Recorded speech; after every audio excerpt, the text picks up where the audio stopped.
jueves ya, antesala de fin de semana, un jueves bastante frío en el distrito metropolitano.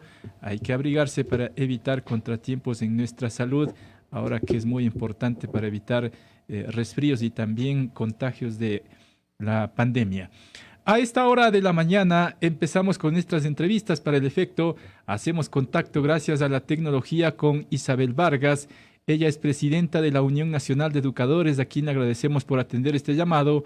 Isabel, desde el Estudio Central de América Quito, les saludamos Ramiro Díaz y Jorge Ñacato para informar al país respecto de las acciones que va a emprender la UNE en torno ya a declaraciones públicas del presidente de la República, Guillermo Lasso Mendoza, que no va a dar paso a un incremento o equiparación salarial de los docentes tras los ajustes que hizo la Asamblea Nacional en función de un pedido de la Corte Constitucional que identifique las fuentes de financiamiento para esta equiparación salarial de los docentes del magisterio, pero el presidente dice que eso no va a permitirlo.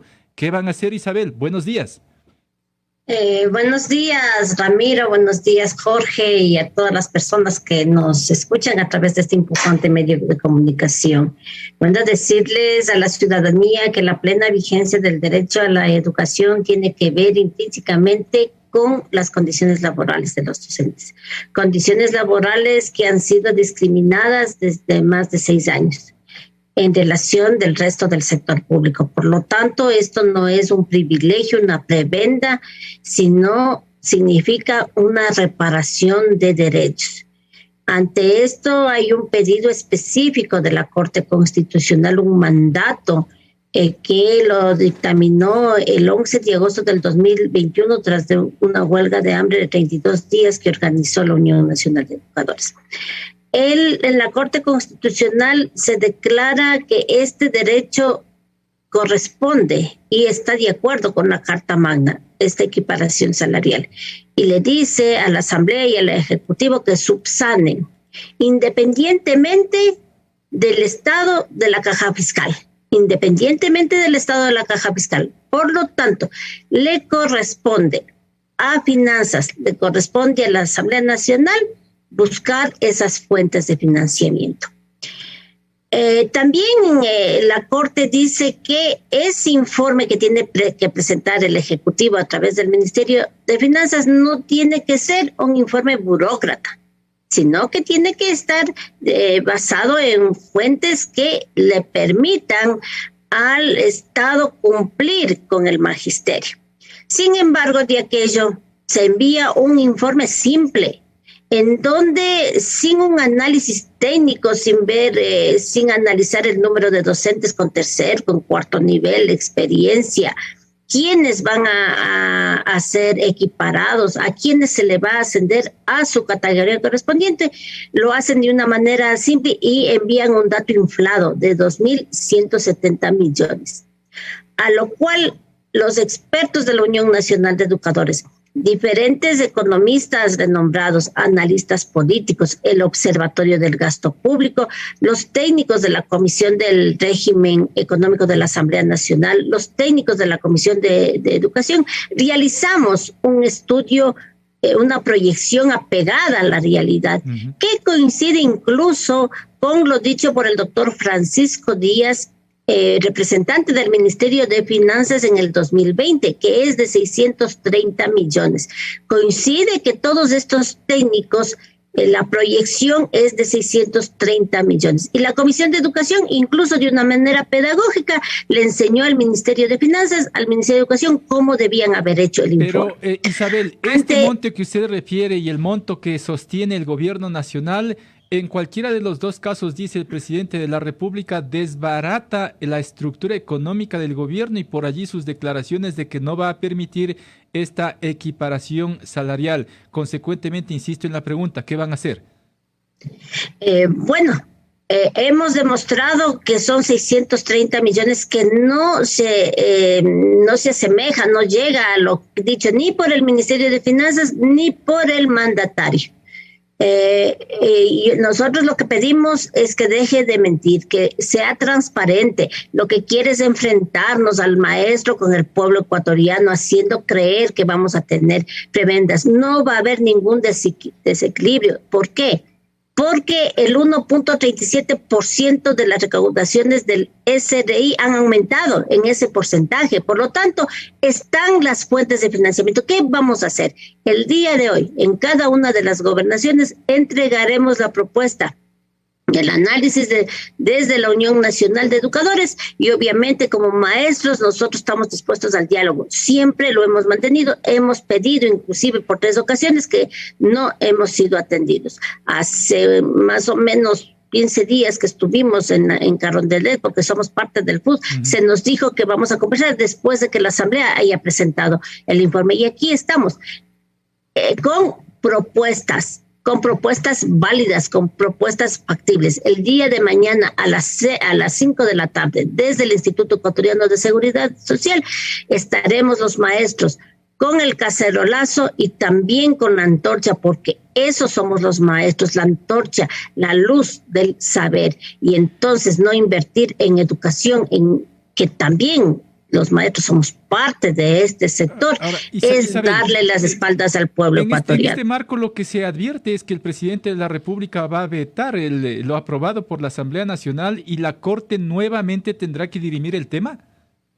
Bueno, pues es un mandato de la Corte Constitucional. La Corte le dice que busque el financiamiento, no le dice que vete o que si está de acuerdo, le dice que busque el financiamiento. Eso es lo que le está diciendo la Corte. Por lo tanto, si el presidente hace observaciones al informe de la Asamblea Nacional, está incumpliendo el mandato de la Corte Constitucional y también incumpliendo la Constitución, cuando ahí dice que el aporte a educación es del 6% y no lo ha aumentado en el 0.5% que establece las reformas a la ley y que establece la propia Carta Magna, y lo hemos demostrado numéricamente porque los maestros enseñamos a sumar, a multiplicar.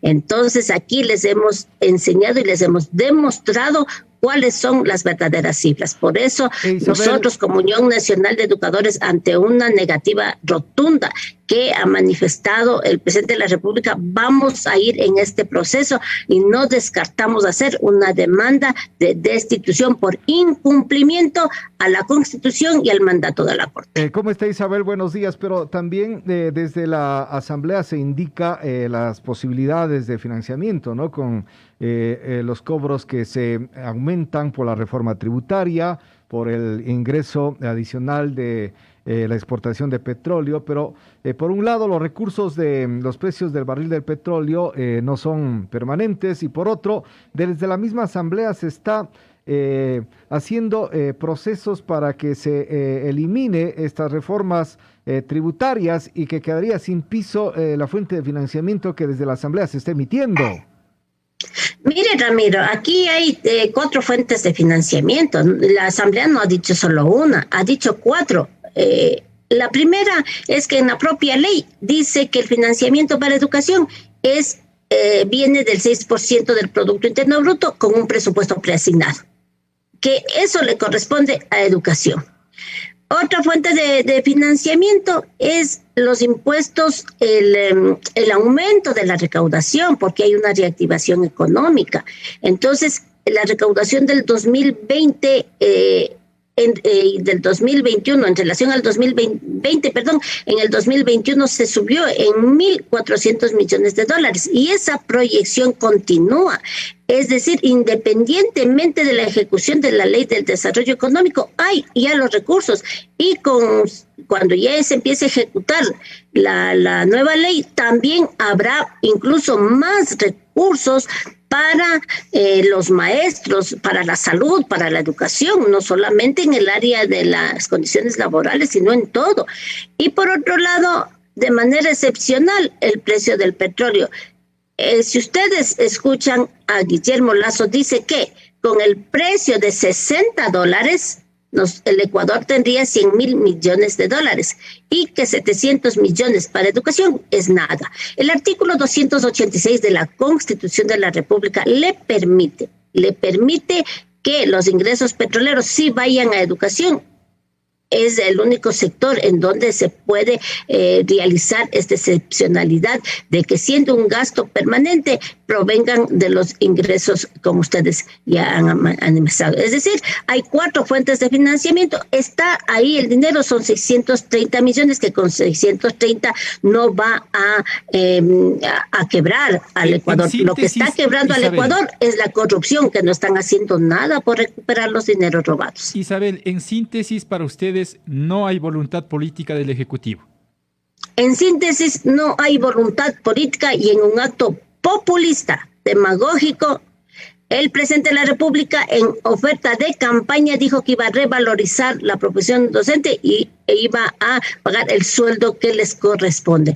Por lo tanto, no hay esa voluntad política de ayudar o de encontrarse, digamos, de encontrarse con la educación, que somos los maestros, los estudiantes, los padres de familia, una comunidad educativa que espera presupuesto para la educación, mucho más ahora que estamos saliendo de ya a la presencialidad y que ahora se evidencia cómo es que estos 2.700 millones que se le recortó a la educación en estos 3 años está afectando a nuestros niños. Y peor aún, cuando hay un acuerdo ministerial